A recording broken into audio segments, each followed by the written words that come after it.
This week on Hometown Ghost Stories.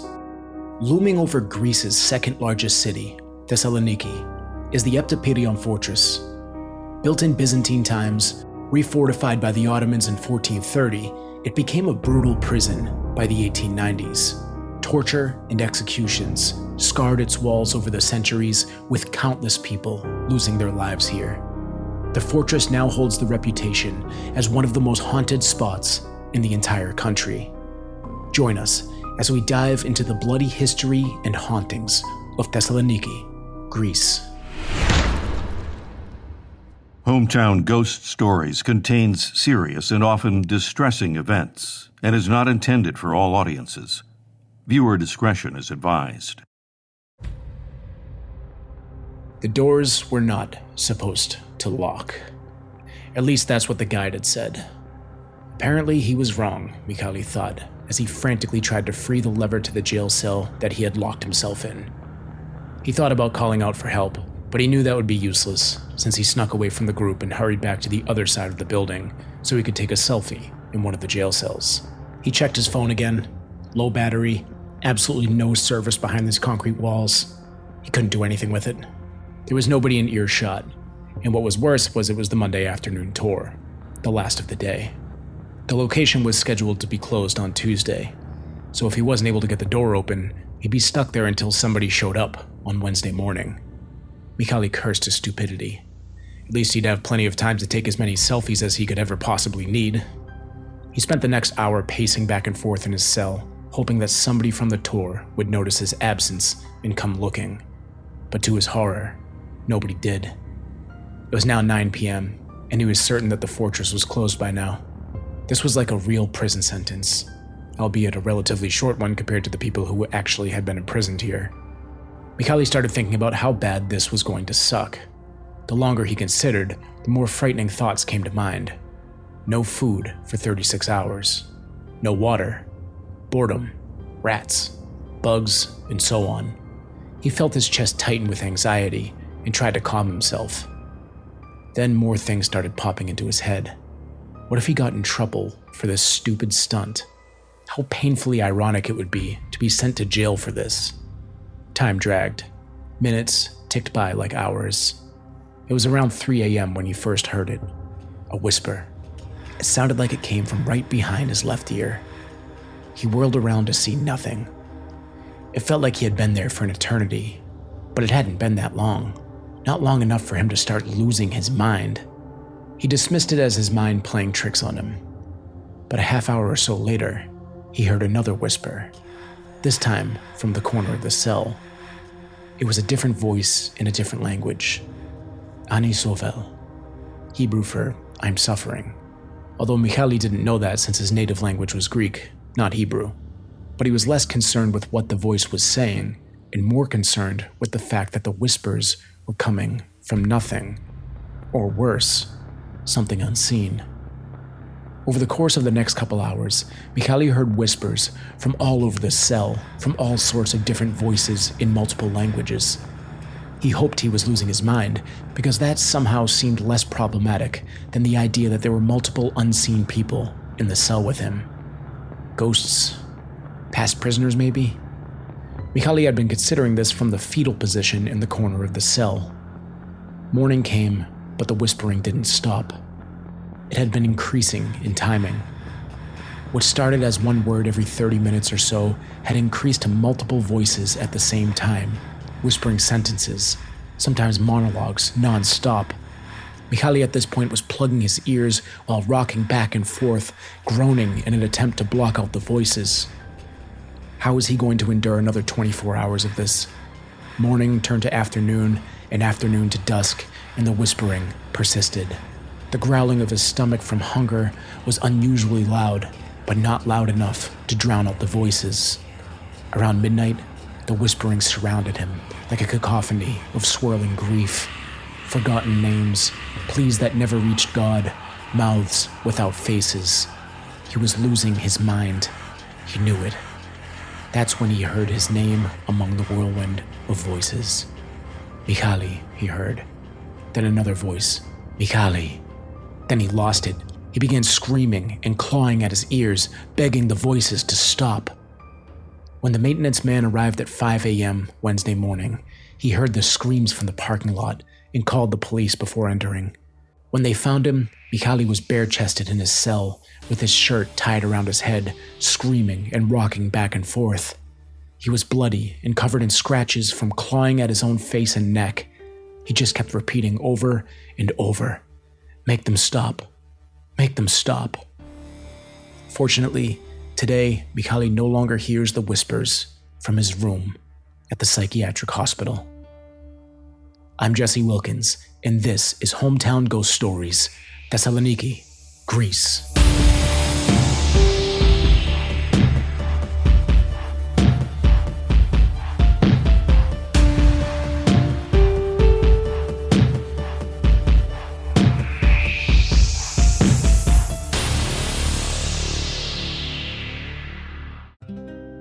Thessaloniki, Greece, a city of ancient splendor, a crossroads of civilizations, where empires clashed and the tides of history turned in blood and fire. Its story isn't just one of beauty and culture, but of darkness, betrayal, and unyielding survival. The story begins in 315 BC, when Cassander, a successor to Alexander the Great, founded Thessaloniki. It was a city born in ambition. It thrived as a port of Macedonia, but the peace didn't last. The Battle of Pydna in 168 BC saw Rome crush the Macedonian kingdom, and Thessaloniki fell under the iron grip of the Roman Republic. The Via Egnatia, a road of conquest, made the city a commerce of military might, but also a target. Centuries later, as Rome fractured, Thessaloniki became a jewel of the Byzantine Empire. Yet its walls bore witness to horrors. In 390, Emperor Theodosius I unleashed a massacre in the city's hippodrome. Roughly 7,000 people were slaughtered in retaliation for a riot against a Roman governor. The blood of innocents soaked the earth. As the Byzantine Empire waxed and waned, Thessaloniki stood as a bulwark. But bulwarks invite siege. In the year 904, pirates stormed the city, enslaving 20,000 people and leaving the streets littered with the dead. The 10th century brought Slavic invasions, and in 1185, the Normans sacked Thessaloniki, their brutality leaving scars on its soul. The Fourth Crusade in 1204 delivered another blow, as Latin crusaders seized the city. By 1246, the Byzantines reclaimed their prize, but it was brief.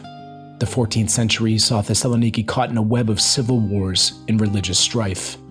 The Zealots, a radical social movement, seized control from 1342 to 1349, establishing a proto-communist regime that defied the aristocracy. Their rule was a flicker of rebellion, crushed by imperial forces. Then, in 1430, the Ottoman Turks, under Sultan Murad II, besieged and captured Thessaloniki. The city's Christian heart was subdued, its churches turned into mosques, its people under the yoke of a new empire. For nearly 5 centuries, Thessaloniki languished under Ottoman rule, a cosmopolitan hub where Greeks, Turks, Jews, and others coexisted in an uneasy balance. The city's Jewish population, swelled by refugees from Spain in the 15th century, made it a center of commerce and culture. Yet beneath the surface, tensions simmered. The Greek War of Independence in 1821 sparked hope, but Thessaloniki remained under Ottoman control, its Greek population chafing under taxation and conscription. The 19th century brought reform and rebellion. The Tanzimat reforms aimed to modernize the Ottoman Empire, but for Thessaloniki's Greeks, they were too little, too late. The city became a hotbed of revolutionary fervor, with secret societies plotting liberation. Thessaloniki's fate turned in 1912, during the First Balkan War. Greek forces, led by Crown Prince Constantine, liberated the city after a fierce campaign, ending 482 years of Ottoman dominion. The victory was bittersweet. Tensions between the Greeks and the Bulgarians over the city's control nearly ignited another war. In 1917, a fire, born from a single spark in a kitchen, engulfed Thessaloniki. Over 70,000 people, half the city's population, lost their homes. The Jewish quarter was devastated, reshaping the city's demographic and cultural fabric. The fire's aftermath set the stage for the Greco-Turkish population exchange of 1923, mandated by the Treaty of Lausanne. Tens of thousands of Muslims were expelled to Turkey, while Greek refugees from Asia Minor flooded Thessaloniki. Then came its darkest chapter. On April 9, 1941, German forces occupied Thessaloniki following the Axis invasion of Greece. The city, known as the Jerusalem of the Balkans for its significant Jewish population, was home to approximately 50,000 Jews, nearly a quarter of its residents. The Nazi occupation brought immediate restrictions. Jewish businesses were confiscated, synagogues desecrated, and freedoms curtailed. The community, which had survived centuries of upheaval, now faced an existential threat.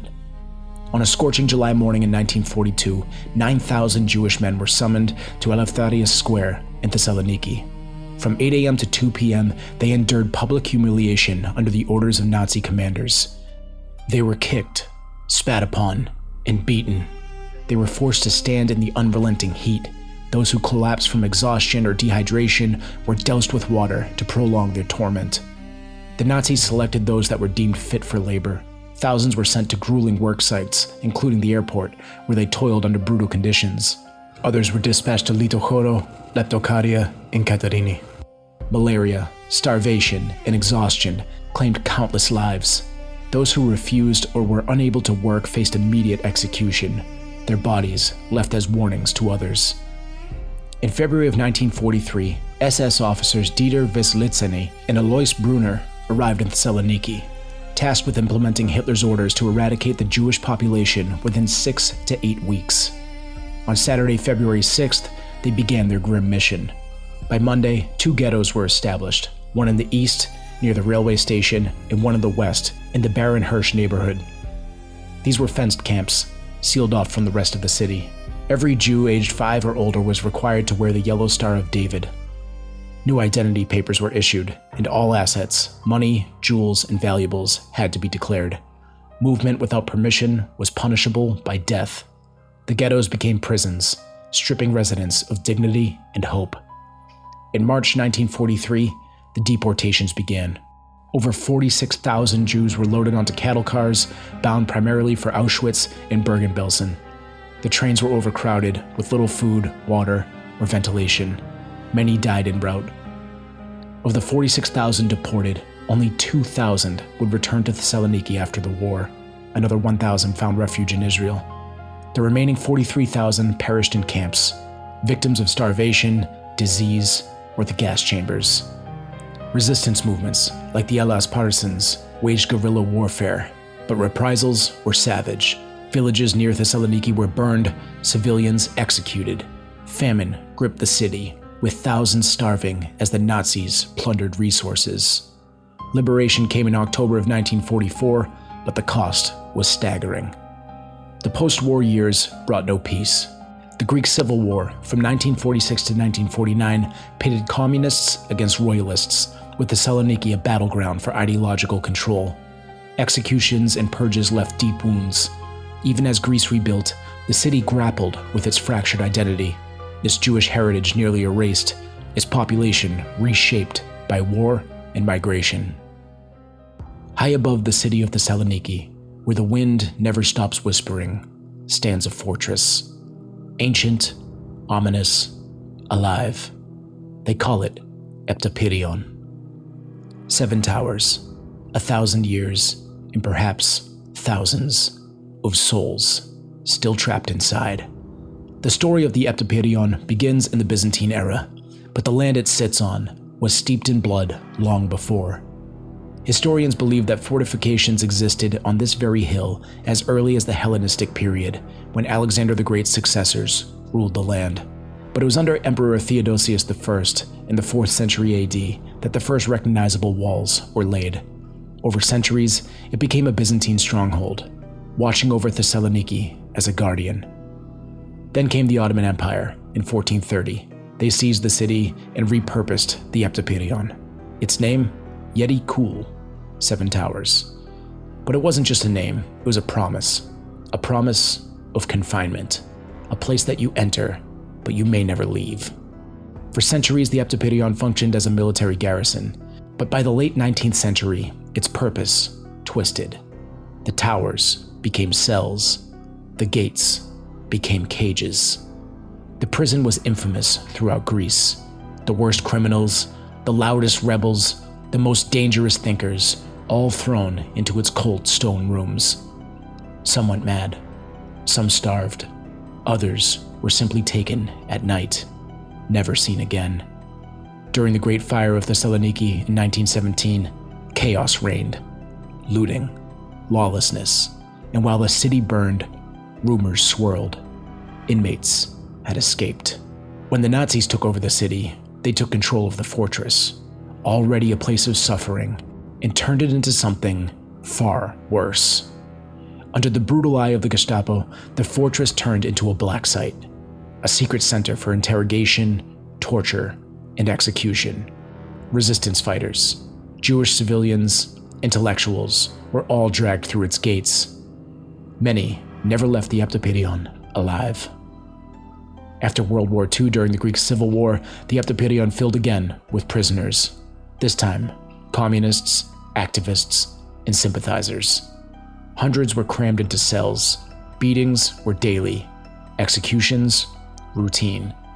When the Greek junta took power in 1967, the fortress once again became a tool of oppression. Political enemies were shackled in medieval chains, deprived of food, light, and hope. By the time the prison closed in 1989, tens of thousands had passed through its gates, and some have never left. You might think once the prisoners were gone, the fortress would rest, but it didn't. Almost immediately, reports of paranormal activity began.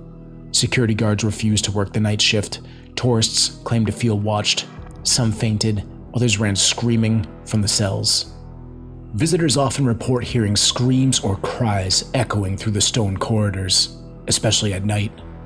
Many report hearing faint footsteps behind them, only to turn and find no one there. One tourist claimed that she heard what sounded like a man's voice moaning in pain near the old prison cells. As she searched for the person, worrying that a man might need help, she found nobody. No source, no explanation. Then there are the shadow figures. Multiple accounts describe vague, human-like shapes moving along the fortress walls or vanishing around corners. One story from a tour guide claims a group saw a silhouette in a tower window, only for it to disappear when they looked again. Some say these are spirits of former prisoners, others think they're German soldiers from the Nazi era, still trapped in time. Even skeptics admit that the Eptapyrgion feels heavy. Some describe a sense of being watched or an oppressive weight in the air, especially near the execution sites. Many call the Eptapyrgion the most haunted site in all of Greece, and they're probably right. The amount of pain, suffering, and death that have occurred behind these walls over the last 1,000 years really makes you wonder, what still lurks at this old fortress?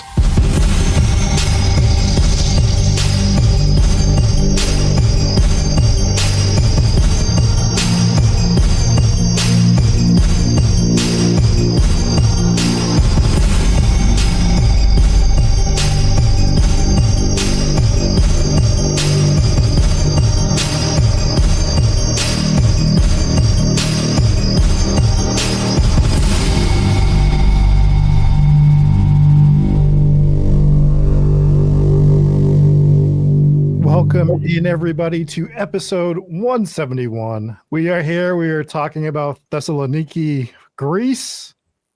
And before we jump into that, a big shout out to our RIP of the week, Brenda C., who donated 50 gifted subs earlier today. What an absolute legend. Lockwood and Company also donated $20 to the show. Thank you so much for those donations. It helps keep the show going. Speaking of keeping the show going, we are doing our live show again this year in October in Weymouth, Massachusetts at Barrel House Z. Tickets are on sale now. It is $20 to get in. You can come watch the show. We have Brent Thomas from the Paranormal Portal coming as well. We have trivia. We are going to have a blast. There is going to be ghost stories. There is going to be drinking. There's going to be spooky times and laughs, so make sure you come join us for that show. And we also have a bunch of haunted new merch. All of the merch is haunted. We made sure of it. We soaked it in hauntings, and we will send it out to you. We cursed every single object just for everybody. So it's very exciting stuff. Yes. We rub all of our haunted objects across it that we buy off our eBay shows, and then we mail it out to you is the new way we do things here. Crest each one of the shirts with the haunted doll arms. Yes. Turn up your mic a tiny bit, Dave. What would you say? We caress each one of the shirts with the haunted doll arms. Yes. Yes. We fold it. We fold the shirts with the haunted doll arms. We make Kate package each one of the shirts using the haunted doll arms. It takes so much longer. That's why it's going to take 3 years to get everything out, but we promise you it's worth it. Anyways, that is it for the formalities. We are talking about Greece, a place that Jesse goes to every year.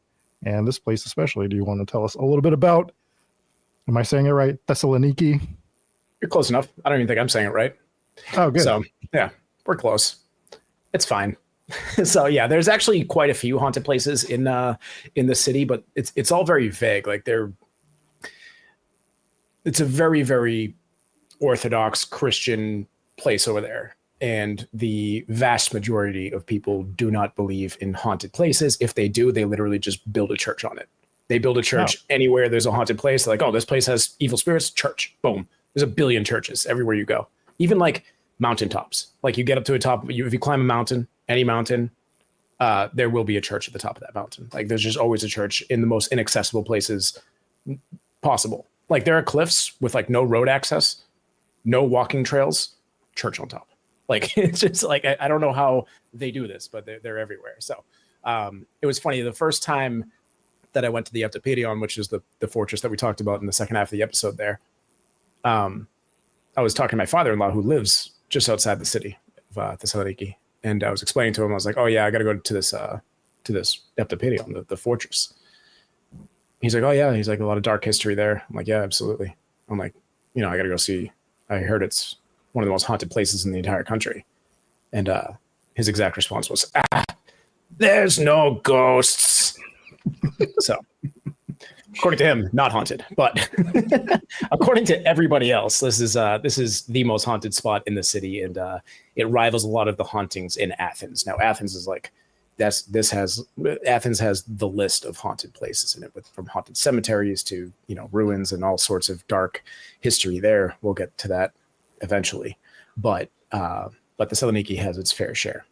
But a lot of we gotta bring your father-in-law with us to haunted locations, and we have to send him through first, just to do there's no ghosts before we start an investigation. Yeah, that way we know that we don't have to investigate that place. He'll go in and determine.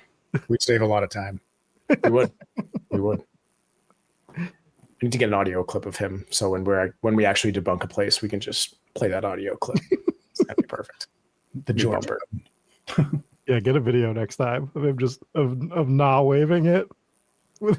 He's a very serious man, and like when he says something, he's the type of guy. When he says something, you're like, okay, I'm sorry, I believe you. Like I remember we had brought up the fact that my brother-in-law got a DNA test that said a lot of their relatives came from like northern Greece, and his response to that was just no. We're like, dude, it's DNA. And then he explained why the DNA is somewhat, like why these tests could be faulty. But like at that point, we're all just like, oh, never mind, forget the DNA results. Just very, very convincing man. Just no. Absolutely hilarious. But yeah, dude, I knew that Thessaloniki had a dark history. I knew that during World War II, the Nazis had invaded Greece, and I failed to mention that before they occupied Greece, they bombed the hell out of Thessaloniki, which is one of the many, they took over the whole country relatively quick. And one place that they didn't was the island of Crete, which they had an unbelievable resistance there. So we'll cover that eventually as well, because there are actually haunted places in Crete, which is one of my favorite places to go. But during World War II, I mean, it's a really dark past. I mean, like you can go back thousands of years, which we did. I tried to go through like all of the major events that happened, in the city with all the different struggles for power and, you had the Ottomans who took it over for a while, the Nazis that took it over for a while. But I had no idea the level of like atrocities that happened during World War II. And obviously anywhere where the Nazis went, they wreaked havoc. But these were some of the first, one of the first Jewish populations to be shipped out in mass and end up in Auschwitz. And obviously that didn't end well. And it really reshaped the city. And I had no idea. Actually, they had just built a new train system. It took forever for them to get the subway system up and running, because in a place like Greece, it's probably the same thing if you're in like Rome or wherever. Whenever you dig, you immediately are digging into an archaeological site. So they had so much trouble putting a subway system in this city, because you can't just be like, just put that stuff in a museum. Like, you have to preserve that site and then build around it. So this was the first year that I went, because we were there a couple months ago. This was the first year that I went where their subway system was finally open. They had been building it, since I don't even know how long. I can only imagine this was a project that took 20, 30, 40 years because of all of the obstacles in the way, historic obstacles. And the subway system is amazing. Now, I'm a person who, I'm not even a city person. Like, I don't even really like cities. I don't like dealing with crowds. I don't like dealing with traffic. I do not like public transportation whatsoever. I will avoid those things at literally all costs. And that cost is usually me sitting in traffic for an extra 3 hours, but I can't stand it. I'm the one who likes to sit in crowds and be amongst all the people. That's my thing. Oh yeah. You're big on that. Yeah. You're the guy who has to U-turn out of Market Basket because there's too many people there. But yeah. Yeah. But this was my first time riding this subway, and it was a great deal. It was like €3 and you get an all-day pass. So that was cool. And it just takes you all throughout the city. But the thing that's different, and that I know that's the most obvious thing that I've ever said about a railway, but the different thing about this is because they hit so many historic landmarks on the way down. Number one, the subway system is like 9 escalators deep, like realistically 4 or 5, but still, like, you just keep going down because they had to put the railway station just beneath all the different eras of history. So as you're going down on the walls, it'll tell you like, this is from the Byzantine period, this is from the Ottoman period, and you're realizing what part of history you're going through. And they turned literally every single one of these train stations into an underground museum. And I actually included a little bit of the footage in there. And so when you go down, when you take the escalator down, you can get off at the different levels and just see what kind of artifacts they discovered in that. And a lot of them, it's like, you'll see an entire city square that they unearthed while they were digging the thing. It's like absolutely amazing. Like, if you're ever in Greece, number one, I would recommend Thessaloniki over Athens all day, every day. I'm not a big fan of Athens. Like, I say go there once because you want to go see the Acropolis, but the city there's no Greeks. It's overrun by tourists. It's a dirty city. It's just I had a terrible time in Athens, but had to do it. So I would recommend going to Thessaloniki anyways, because it's just it's a funner city. It's a little bit smaller, and just for the subway system alone. What's the thing in Nashville that they remade to look like was it the Acropolis? Have you been to Nashville? Probably be the Parthenon. So the Parthenon is the structure on top of the Acropolis. The Acropolis is kind of like everything. So I think it is the Parthenon. Yeah.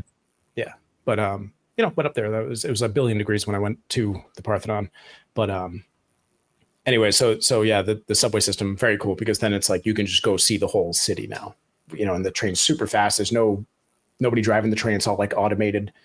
Just very cool. Very cool. But that was something new that they put in, but you got to see kind of all the different eras and stuff like that. But one of the stops that we got off at, I had noticed a memorial, and I can read and speak Greek a little bit. I'm not great at it. But one thing that I still struggle with, and this is the problem, is when you're learning Greek, you're learning words, that are spelled like, it's a different alphabet for the most part. But, in the English language and most languages, you start with a capital letter and the rest of the word is lowercase. Every single monument and sign when you're in Greece is all caps. I'm just like, damn, this is like a whole different, I have no idea what these words say anymore. So I actually came across the Jewish monument that they built, and it was, I had no idea what it said, but it was just one monument kind of randomly on the sidewalk. I was like, oh, it kind of stood out because it didn't really struck me as, Greek is, or all of Greece really is very Orthodox Christian. I didn't know there was much of a Jewish population in the city.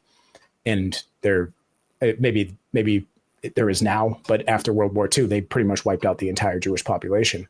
But that monument was actually marking a former cemetery. And so basically before 1941, there was a huge historical Jewish cemetery. And one of the first things that the SS officers did when they got there was promise the rabbis and the leaders in the Jewish community, they're like, we're not going to destroy your cemetery.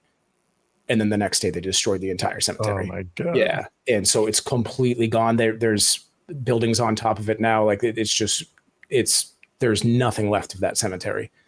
So now they just have that monument and but it's like, if it wasn't good. And I know that like all cemeteries are relatively sacred, but Jewish cemeteries, there are so many like rules and restrictions to a Jewish cemetery. So it's as bad as it is for everyone. It's even a little worse for that one, because I don't even think you can ever move a Jewish cemetery, if I recall correctly. They didn't move it. They just well, that's what I'm saying. Yeah, they didn't reinter anybody. They just destroyed all the gravestones and the markers and everything and the crypts and everything and just built on top of it. Bonkers. And actually the airport that you go to in Thessaloniki now was built under Nazi rule by the Jewish slaves. So it's wild to think about. But yeah, it's a part of history that I had a general idea about. Like, I knew the Nazis were there, didn't know the scale of the terror that they unleashed in that part of Greece. So knew it was bad, didn't know it was that bad, but very brutal, sad stuff. But I mean, like, you go back in history and it's like, okay, which absolutely awful massacre do you want to talk about? Because it goes and goes and goes.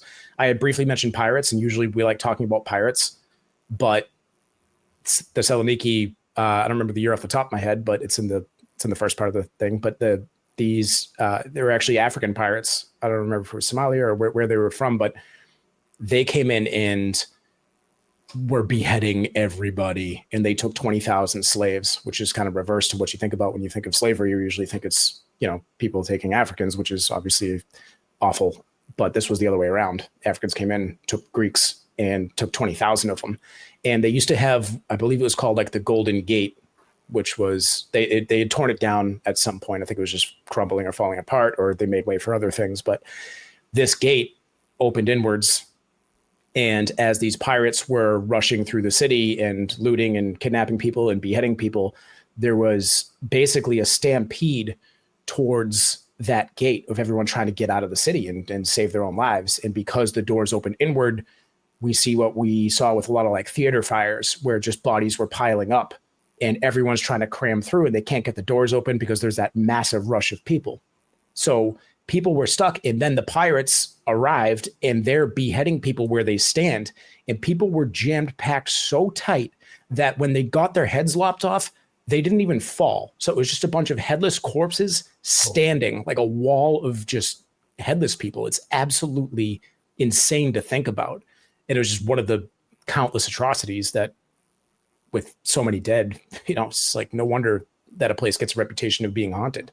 So what a terrifying visual that is, just a bunch of headless corpses standing up at a gate. Yeah. Yes. Pops had brought up that my brother-in-law Nick is like a Greek historian, basically. And I had him stand here right there. I'm like, do you have 12 minutes to spare? I need you to listen to this history and tell me if I got anything wrong. And I got everything right, thank God, except for a couple of pronunciations that I'm going to edit out. But he had told me that pirates, I guess he's literally reading a story right now about when the pirates came in. And so he let me know that absolutely gruesome detail. And then I showed a brief clip of it, but the White Tower. So you probably saw it. If for audio listeners, go back, find us on YouTube, watch the episode. But there was an image of the White Tower, which is a very popular landmark right on the coast in Thessaloniki. You make your way down. It's marked. It's a museum now, also rumored to be haunted. But this one, I guess, when the Ottomans had taken over, I believe it was the Ottomans. Nick will correct me on everything later. But I think it was the Ottomans, but when they had taken over the city, because they had it for like 480 years or something like that, and these were the Turks basically, but they were taking military leaders and prisoners up to that White Tower, and it wasn't white at the time, and they were beheading them and then letting the blood drip down the side of the tower. And I guess it just became such a gruesome sight that's why they painted it white, was to paint over the blood stains. So, That's little why dark my pieces. that's why my walls are painted white as well. Yeah. So Your wall's clearly painted black. Well, this is the one wall in my entire apartment. that's all the blood. Yeah. Rob's a savage. But yeah, and you just go back and just through all these different periods of time, because it was just constantly exchanging power, and every time there was an exchange of power, there was thousands of dead bodies. And this is why cities like this are just, they have to be haunted, even if there's no ghosts. Like it's one of those things where it's like, how is this, like, the amount of pain and suffering and death that has happened in a place like this, which was still, like in 1967, you had the junta who seized control, and that was basically fascism. And then there was a communist uprising, and so like things are like now really nice in Thessaloniki, but like there's a constant power struggle here that's been going on for over 1,000 years. Alexander the Great, his successors, it just like, you can just go back to the earliest history that's recorded, and there's going to be some sort of battle for power that was happening here. So, so we talk. Go ahead. I know that their subway system is relatively new, but is it as nice and clean as the Boston subway system? It's a hard one to get cleaner and better than. Boston has no excuse to not be clean right now, because currently all of the train cars are falling off the rails. So it's like, while you have no train, while you have no trains running, clean the place up. No, this place is, for now, it is absolutely immaculate. Absolutely. I guess there's a really bad train station in Philadelphia. Surprise, surprise. But it's so bad that they've put live cams around it, and people just watch the live cams 24/7. And all of the crazy people have named them, and they just watch the live streams together, and they've come up with names for all the crazy people to watch. Oh, I need to check it out. Back. Yeah, that actually sounds great. Did you say Seagull Eddie? I'm assuming there's a Seagull Eddie. There's got to be one. There's one in every city. Yeah, there's got to be at least one, right? Yeah. So we talked briefly. Obviously, the main location that I covered was the Eptapyrgion, and it's mainly because I just go there every time that I'm there. I took my kids on their first paranormal investigation there, which was absolutely hilarious. So I didn't review the footage. I don't want to play it on this without. Actually, I probably wouldn't anyways. But it was funny. So this was like 2 years ago, and I had my oldest son Frankie was doing an EVP session. So he's walking around with a voice recorder, and Sammy's just walking around swinging an EMF detector like a sword, and which is kind of how you use it. Actually, you're supposed to wave it around, but Frankie's like talking to ghosts, and I'm just getting footage of the thing, and I'm listening to him, try to communicate with ghosts, which was absolutely hilarious, because the questions that kids ask ghosts is funny. So he starts with the ones that he's heard us do, which is, like, what's your name? Where are you from? How old are you? And then you see his mind racing. He's like, what did you have for lunch today? What a question to ask a ghost. But yeah, so this one, to be fair, if it's a spirit that doesn't know it's dead, it might answer the question. Yeah, maybe it's whatever they had, for lunch on the day that they died. It's pretty funny to think about, or bad or terrifying to think about, or sad to think about. I don't know, however you want to interpret it. But the name of this episode and the name Eptapyrgion is kind of ironic. So the name of the episode is The Lost Spirits of the Seven Towers. Name Eptapyrgion, which I'm probably pronouncing wrong, by the way. Epta is seven, and Pyrgion, which I struggle with the pronunciation of that word in particular, is tower, or towers. However, be better. However, there are 10 towers. Maybe at one point it had 7. I looked into this. It was named at the time. It was named. It had 7 towers. Okay, that's what I had assumed the history on it was, because even under the Ottoman Empire, when they ruled, it was called Yeti Cool, which I think Yetis are cool. They're supposed to be. That's the point. Yeah, but years and they stay cool all day. It's spelled different. Y-E-D-I, new word, K-U-L-E, which also translates to 7 towers. So I'm thinking that it was maybe sometime after the Ottoman Empire gave up power that they added 3 more towers, or maybe while they were ruling it after they named it. I don't know, but the name stuck. So that's an interesting little detail there. I didn't actually count the towers while I was there, but that's just what I've heard, is that a lot of there's only 10 of them. How did you not? There, it's right there. Just count them. That's just not something I do when I go to. I'm not like, how many? 1, 2, 3. It's also You go to the House of Seven Gables. You count the 7 gables. You try to find them. You're like, oh, there's 7 gables. Where are they? You go to the 10 towers. Rain You Man count Rob, the 10 towers. Rain Man Rob has entered the chat. What do you mean you don't count every brick? How do you not count If the it's bricks? a numbered thing, if that's like the name of the place, you're not going to count the 10 of them. Well, I had known that there was 10 towers before going there, so I didn't see a point of actually counting. Verifying. Maybe next time I'll verify that there are 10 towers. So, place is huge, though. Actually, the first time that I went, that we did that little spirit box session, I couldn't even get in. They do close relatively early, but you can still kind of get in, which is pretty cool. So basically, you can get within the walls, because there's spots where the walls are completely broken down and gone anyways. So you can get like within the walls, but you can't get in like the inner side, like the prison part of it, because the prison was actually open until 1989, I believe. So that's not that long ago. So, it was a functioning prison. So obviously it's very secure. So that little secure part, that's basically the museum part now, where you get in, but you still see like the World War II era fencing, like the barbed wire, that very, like, as soon as you see it, like, oh yeah, that's the German style of barbed wire. You see it, from the concentration camps to just everywhere that they put up fencing. It was that exact style that kind of hooks over. That is a little bit different than the barbed wire that they use nowadays. But even the lamps, like those curved lamp posts that you just see in every single piece of World War II footage. So it's very ominous and very creepy. You can still just kind of feel just years and years of suffering when you walk in there. I had mentioned it, and this is something that's widely reported on, is that like even like skeptics who go there, just the history alone, like you feel a heaviness when you pass through those gates. It really does feel dark, and those cells are incredibly small. So I showed some footage of one of the wings that was open to visitors. There's others that aren't. There's also rumors of a basement, but I didn't see any evidence of anywhere that would lead to a basement. But there's plenty of off limits rooms when you visit this prison. So perhaps one of them leads to a basement. But I had read there's so many, I don't know, I guess exaggerate. I mean, like I said, there's legends that are attached to these things, but when you read into the history of these places, like you get sources that are saying stuff that other sources don't even think of mentioning. So it's like they're talking about a secret torture chamber that the Nazis had in the basement. And I'm sitting there, I'm like, I don't even know if there is a basement, but can't rule it out.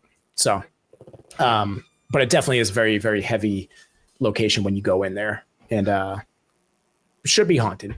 There's plenty of reports of it. Shadow figures that move around, reports of screaming. This is like the most common one, where people hear screams, and that kind of also plays into the opening ghost story there. But whispers as well. There was a tour group that had spotted a shadowy figure in one of the towers, which they do have those windows, so completely possible that had moved out. I had heard other rumors of people getting like scratched and pushed, and kind of your run-of-the-mill hauntings. And then there was other, like, I don't know if they're exaggerating, but I couldn't find a second source on these, so I didn't read them out. But there's many reports that they see like SS guards, like those ghostly figures, which sounds like an absolutely awful thing to see. And then one of the biggest claims is guards, not guards, I'm sorry, but ghosts of former like warriors that would have been imprisoned there. So there's a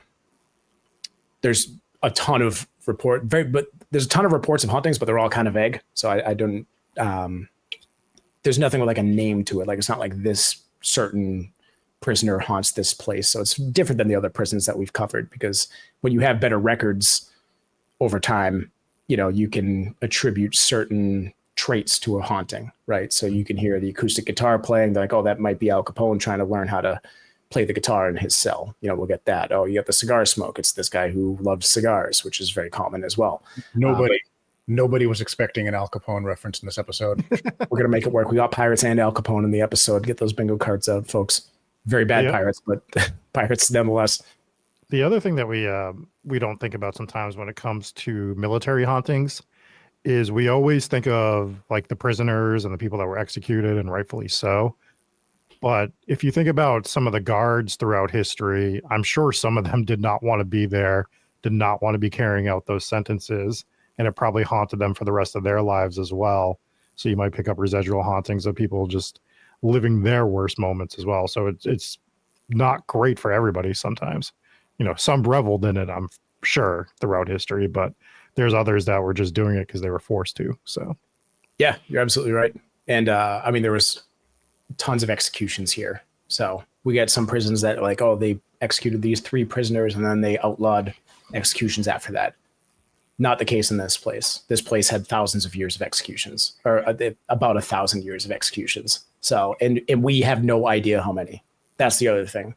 So it's like the Ottoman Empire was undoubtedly executing people here, probably daily, probably multiple times. They were executing tons of people, but we don't have records of that. So like, but it's just, this is all word of mouth passed down. You get generations of people that have lived in the city there, for multiple generations, and that gets passed down. Oh, granddad was executed by the Ottomans at that, at the Eptapyrgion. You had, and then obviously the Nazis, when they were there, God knows what they were doing in there, but they did take it over. So, it's wild. But there are others. There are other haunted places in Thessaloniki. I've been to, I think, all of them. The Red House is this one's mentioned the most. This is Longo's mansion, and it's on the corner of Hagia Sophia. But basically, it was built in 1926 by Yanis Nohu. Probably pronounced that wrong. One of Thessaloniki's most famous and reportedly haunted sites. So this one has strange events that began actually during its construction. The construction company's team, they went bankrupt, and then there was a fire that damaged part of the building. I don't know if that was, it wasn't the 1917 fire, because this was almost 10 years later, but there's also like reports of a curse, which was that every certain amount of years, Thessaloniki will burn. So another one of those. But yeah, there's paranormal activity that dates back. They have disembodied voices, specters that have been seen, footsteps, doors opening and closing without explanation. And then it was abandoned for over 40 years. And the ground floor was converted into 3 coffee shops, and workers, they report tons of paranormal activity and then voices that come from... You can't say that and stop. What? It was converted into 3 simultaneous coffee shops in the same space? Yeah, so this place, it is basically shops on the bottom floor. So you could absolutely have 3 coffee shops right next to each other. The last time I went there, there was a coffee shop. We went in there and got coffee. So they have that, and then there's a back stores, 3 coffee shops. Yes, 1,000%. So if you go to Thessaloniki, there will be 7 coffee shops in a row. And these coffee shops, they're a little different out there. So they're cafeterias. So basically they will do coffee and pastries and things like that. You could also get beer, and you could sit outside and smoke cigarettes for 7 hours. That's what they do in Greece. So you will have literal coffee shops right next to each other. And it's not that crazy. Down the street from me, there is a Dunkin' Donuts right next to another Dunkin' Donuts. that is, I mean, that's a Massachusetts thing, right? That's what we do here. No, but in Greece, like every city, every little village, there will be coffee shops right next to each other. If it's not a coffee shop, it's, a different kind of pastry shop, or, a little restaurant or whatever, but they all do it. So there isn't a place that you can go to in that city that isn't selling coffee. So I could see it. Last time I went there, I do believe there was only 2 different retail spots on the bottom floor there, but go ahead. Did you see the most Massachusetts thing ever, where the town that didn't have a Dunkin' Donuts for 2 years, mind you, they were still 1 mile away, they finally got one again, and they changed the name of their town to Dunkin' for the day that it opened? It was Stowe, Massachusetts. Imagine doing that over such a mediocre establishment. Just okay coffee and stale donuts. Yeah. And oh my God, the donuts are always stale now. What are we doing, Dunks? Even in the morning. There isn't a time to get fresh donuts there. They used to do the deliveries every day. They don't do the deliveries every day anymore. I don't know what it is. But that won't stop me from getting it almost every day. I don't know. We're loyal out here. Same. So you have the Red House. I have heard of like the curses of this place. It's kind of got that same thing as what was the cursed place in New Orleans? Old torture house. But basically the bottom floor of that house was Marie Laveau. House. Yeah. So the bottom floor of that was they kept trying to. Oh no, it was different. I'm thinking of a different building in New Orleans, but basically they kept trying to put businesses in this building. Brie Laveau's house, like a gorgeous mansion. They're not putting a business in there. But there was another place in New Orleans where they kept trying to open businesses and they just couldn't last because it was a cursed location. This was one of the theories with this place where it's a cursed location. Businesses cannot last here. And every time I've been there, it has been a different business on the bottom floor. So I think that one of the coffee shops might have been there for a few years now, but I know that there was a retail store right next to it that we went to go to because specifically it was the only place in the city besides the soccer stadium that sold merch for the local soccer team, PAOK, which I'm not a fan of soccer, but I found out that me and Andrew, we did our research and found out that the little bar that we went to every night with the locals, they were big fans of that team. So we're like, all right, we got to go get PAOK merchandise so they will love us. And we did. And now they love us. So it worked. Are you sure that the coffee shop that went out of business didn't go out of business because it was competing with 65 other coffee shops? Right. Very possible. Very possible. Mm-hmm. But that's that. So it seems like a cursed location. There's legends that mention like people unaliving themselves and are cursed with the property. But it just seems like those are, in my opinion, legends that got born off of the hauntings that were reported there. So another cool place, which I actually just watched a paranormal investigation on, which is very rare to find on any location in Greece, but there was a paranormal investigation at the Salem Mansion. Wouldn't think that would be the name of the place, but it is. I was very confused when you sent the location over. Yeah, it was built in 1919, and it always had an eerie reputation. I was reading reports like, oh, this person died here, and then there's been a string of people unaliving themselves here. And I just couldn't find any like actual stories on this family that was plagued with death, but maybe it is true, but it is widely reported as haunting. It is a creepy looking building. It is in terrible shape. So I would not recommend going in there and trying to do an investigation without permission. You will fall through the floor. It looks like several people have already fallen through the floor. Like it has holes people-sized in the floor. I think people might have fallen through, but they think it's haunted by a ghost of a former Jewish owner. And the people that fell through the floor. Maybe, yeah. It's people staying overnight. I've encountered terrifying paranormal phenomena. The surrounding area is now used as a warehouse for building materials. So this place actually caught the eye of Hollywood. And if you remember, I think it was American Horror Story Coven. Mm-hmm. Just the cover art for that, and I'll pull it up, is actually this house. Which I believe I'm not a big fan of American Horror Story, but I believe that whole story took place in New Orleans, which I don't know why you wouldn't just use a New Orleans house because they all look cool.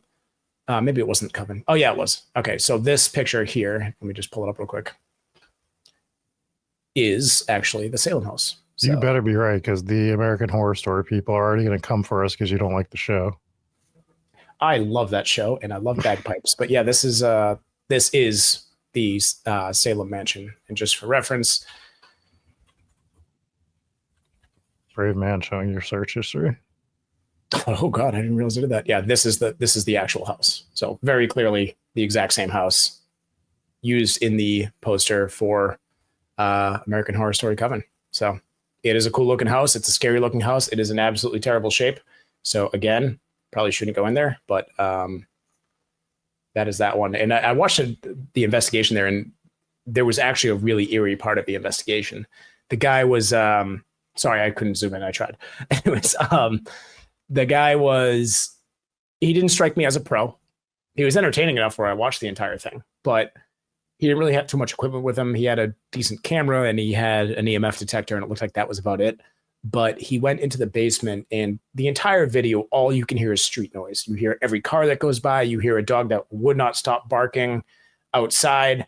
It was just nonstop background noise. So there was no point in him running any kind of EVP session or anything like that. But he went into the basement, and even in the basement, it was loud until he went into one specific room, and you hear the audio on the camera just completely cut out. And that's not impossible with the structure of a house, but it was weird. It was like he entered into like this vortex, and like he had brought it up. He's like, my ears are ringing. I can't hear anything anymore. And so he's still talking. So you're still getting that audio. So what he did was he jacked up the audio on his camera so you could hear what he's hearing. And then very clear, you did hear vivid footsteps above him. And normally when something like this happens during a YouTube investigation, my red flags go up. I'm like, okay. But his reaction wasn't, oh, there's a ghost. He's like, oh, shit, someone's in here too. And his reaction was very much that he thought he was about to get in trouble. And then he thought maybe it was another person that was going to be investigating the house. But sure enough, when he went up and explored around, there was nobody. But the audio was very clear. It was actually the best part of that video. But it is in very rough shape. So I'd still go there. Not without permission, though. And I don't know who to ask for permission to go there. But very cool looking house on the outside of the house. For audio listeners, it looks like a stereotypical haunted house. Now, we are professionals. We know how to walk around floors that you can fall through. That's true. That's true. We have not fallen through a single floor. Not yet. Hopefully that does not curse us on our next investigation. I'm sure it will. Very cool looking place that I would definitely go investigate there. Yeah, absolutely. And there are a couple other haunted locations around. You have Black Rock Street, which is Mavri Petar Street, which translates to Black Rock Street. So it's just a narrow alley in Thessaloniki's upper town. It's associated with a bunch of other legends. They think there's a portal to another dimension, kind of like the Twilight Zone, where haunting claims are relatively recent and less substantiated. Locals believe the street holds a mysterious energy. People tied it to historical significance. It's secluded as an eerie ambiance. Lack of clear documentation makes it more of a local curiosity. It's just another one of these legends which you have, which is why I kind of focused all in on just like the one fortress for this episode. And then you also have Pasha Gardens, which is it's a little lesser known, but it's tucked behind the Agios Dimitrios Hospital. And it has kind of half ruined stone structures. It's got this gaudy style architecture. It's centered around the ornate fountain. But again, it's just a mysterious atmosphere and connection to the Ottoman past contributes to a reputation of being spooky. Like we don't get any like real solid hauntings here, which is why I was like, well, I can't really talk about these too much in the main part of the episode here. So very vague on the hauntings here. Good. Anytime that I get one of those ones that the hauntings are overly vague, I just want to put my head through the wall where I'm like, tell me something else other than it's spooky and that it's a haunting presence. And we talk about how like hauntings in America are so, there's so many of them versus hauntings in like Japan or Greece. Whereas, in America, you get these like super detailed, like this is exactly what's haunting. And then over in these places that have 100 times more history, you don't get that as much. And I wonder if there can be too much history where the stuff that like the older the ghosts, the more lost in translation it gets and lost in history it gets. And something that might have been a bigger, more specific haunting 200 years ago or, 1,000 years ago might have basically just got lost in history. Yeah, I think so. I think that's what it is. It's like, it's insane to think about. There's just too much history. Like, how do you pinpoint which ghost is haunting this place? It's like when you have a country that's as young as America, you're able to track things back because you're like, okay, this house had 3 generations of people. Okay, well, this castle had 10,000 people who passed through these gates, and it could be any one of these people. It's like, I think it's actually a little easier to narrow it down, but maybe you're also doing yourself a disservice. And I think a lot of haunted locations fall victim to this, where they're like, we are haunted by the ghost of this person and this person. And then it's like you get communication via EVP or spirit box session where you're getting a whole different name. You're like, well, who's this? Like, oh, it just must be an error. You're the only ghost here is this person. I just think you're backing yourself into a corner with that. Yeah, anytime they say there's a number. Right. You might be hearing footsteps and there's nothing tied to those footsteps. Those could be the footsteps of a 5,000-year-old ghost in some of these places. Exactly. Yeah. And the history's so old that some of it's not written down. And we do have some of that in America, like in the South with slavery. We do have a lot of lost families, and there's some hauntings at locations down there that they don't know who's haunting it. And it's probably just because of there is history there, but it's lost history because unfortunately not everything was written down for the families that lived there. So Same thing. So, we have about a 500-year gap in this city's history where you're not getting any kind of reports like that, because that's the whole Ottoman Empire ruling. It's just that stuff is just lost to time. So yeah, it is a cool location. I try to go there every time. I have gone there every time I've been in the city. So I highly recommend that if you are there, but go early. This is not something that you could show up to at 5, 6 p.m. and try to get a last minute ticket to it. Search it. I think it closes like 3 p.m. their time. So it's like, you got to kind of be careful with that.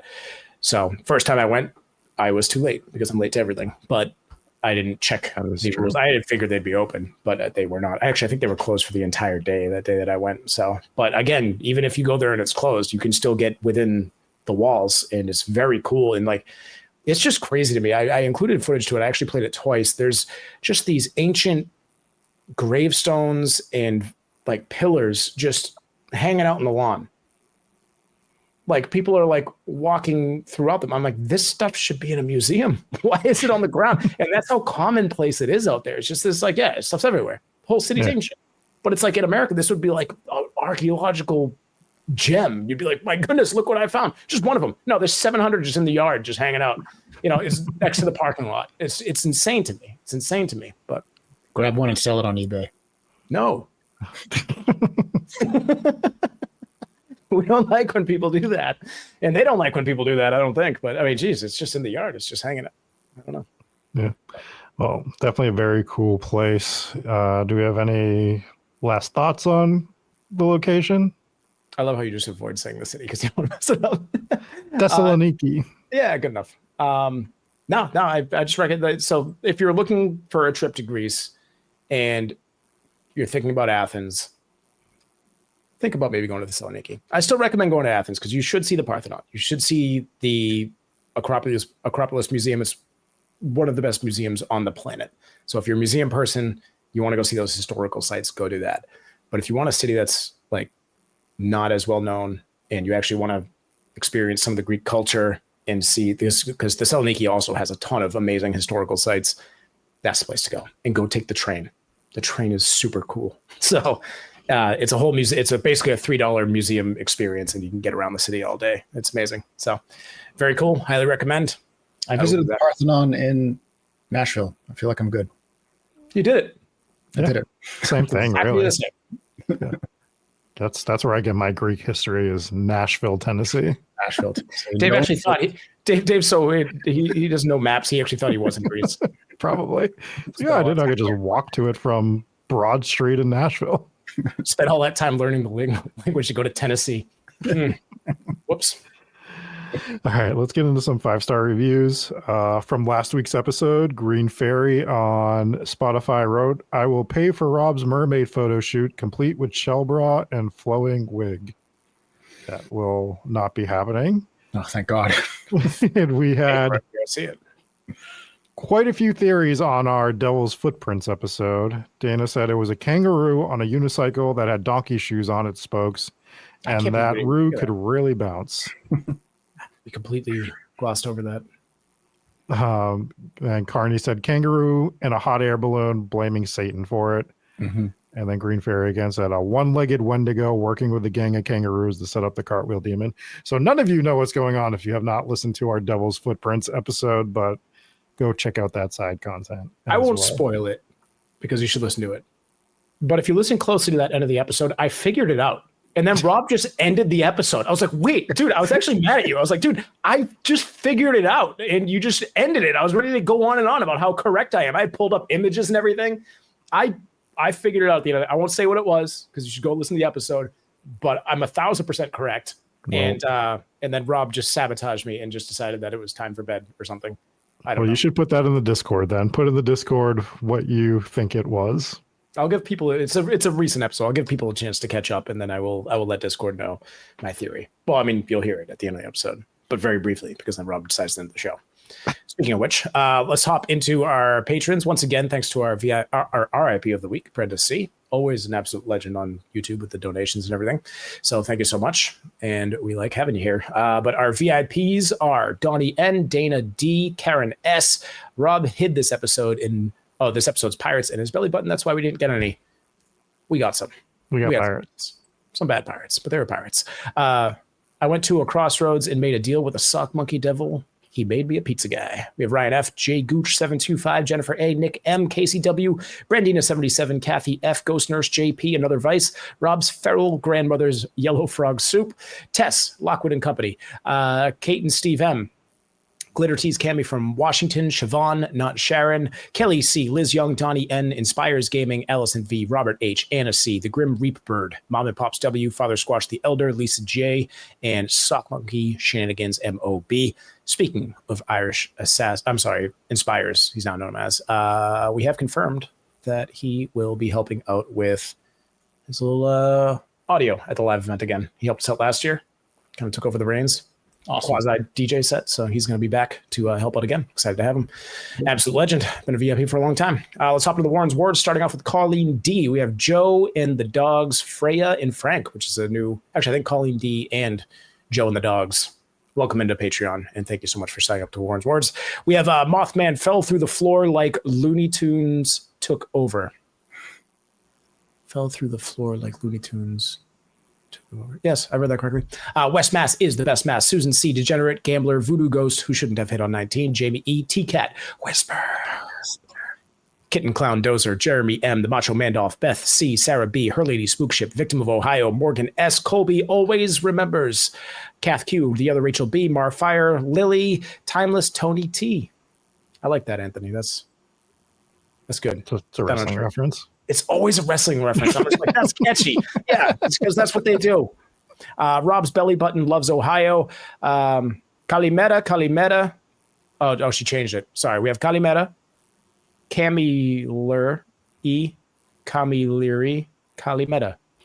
I feel like, so Calimera is... What just happened? Calimera is good morning in Greek.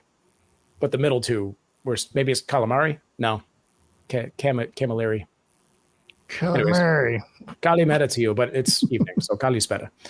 We have Swamp Witch with Haunting Mirrors, Seth on guitar in Human Soup. Thank you so much for being part of the Warren's Wards. And next up, but good job, by the way, Sydney. First ever attempt at throwing some Greek in there. And then next we have the Ghost Pirate Mafia. First one is, this is not a shuttle. Chaos Demon, Patrice R, Cammy and Steve R, Whitby's Hand of Glory, Knocks on Walls, Shag to the Bone 33. Jesse has a strong jawline, speaks great Greek, and has a chiseled chest, clearly works out every single day, and his muscles prove that. Taco. Thank you. GS Warrior, Cult of the Miscellany, GOB, Grim B, D the Lobster Dancing Banana Land Dinosaur Monster, Just Ghostly, Witchy Kitty 416, Karen L, Michael M, Amber R, Brant C, Shano Mac, Joe, Christina S, Kate C, Kelly C, bloop, bloop. I messed that up. My voice cracked. Bloop, bloop. Okay, thank you. Cowboys, the worst franchise ever. Miss Macabre, Naroku, Rachel G, Cold Warrior, Zesty Rob in a Batman onesie, enjoying the freshest slice of Ohio pizza. What a way to ruin that. What a visual. D from H-Town, Meta A, Monster Mom 04, Wicked Alley, Dark Snark. How come a parakeet talk English, but English can't talk parakeet? That's a good question. Megan S, Arcade Hunters, Wayne C. Does that mean parakeets are smarter than us? Never thought about that. We can't talk bird. They figured out English. We can't talk bird. Put on a shirt. That's it. That's a good shirt. We can't talk bird. Yeah. Wayne C. Thwop, thwop, thwop goes the octopus. Crystal Quinn can confirm Rob has a weird belly button. Thick Boy Freddy's baby mama was definitely yeeted. Alicia E. Thick Boy Freddy's allegedly poorly thought out throwback reference of a poorly clothed folding bed. Can't understand ghosts in Athens. They talk a lot, but it's all Greek to me. Stay from Nepal. Joe, Sirens are bad arse. Mermaids are. Al Capone is still relevant. Look at that, Al Capone. Al Capone with an update there. Hucky Bear, the Ryman Auditorium awaits your coverage, Dave. And then we also have Solar Flare, Mariah M, Kirili J, Cody G, Hooply Whooply, Soph, and Mr. Hugsworth. That's a nice new update there, Andrew. Yeah, thank you. That's for nice. After telling all of our Patreon members to F themselves for the last 6 weeks. He finally has changed his name to Mr. Hugsworth. Would you have a talk with him? I have looked into the Ryman Auditorium a couple of times since it was recommended to me, and it is one that I think I would just want to do in person. So that's why I haven't covered it yet. Ooh, where is it? Ryman? Nashville. I went on a limb there and assumed that it might be in a place called Ryman. No. Yeah, it's like a big location for hauntings down there. They do investigations. It's such an easy trip, so. I know I've been sitting on my Nashville footage for 2 years now. I've not really? doing anything with it. Pretty good. Anyways, that'll pretty much do it. Anything else, gentlemen? That's going to do it for me. Cool. Go to hometownghoststories.com, click on the events page, get your tickets for the live show. We'll see you guys in October. And then other than that, we'll see you next week for another live episode of Hometown Ghost Stories. See ya.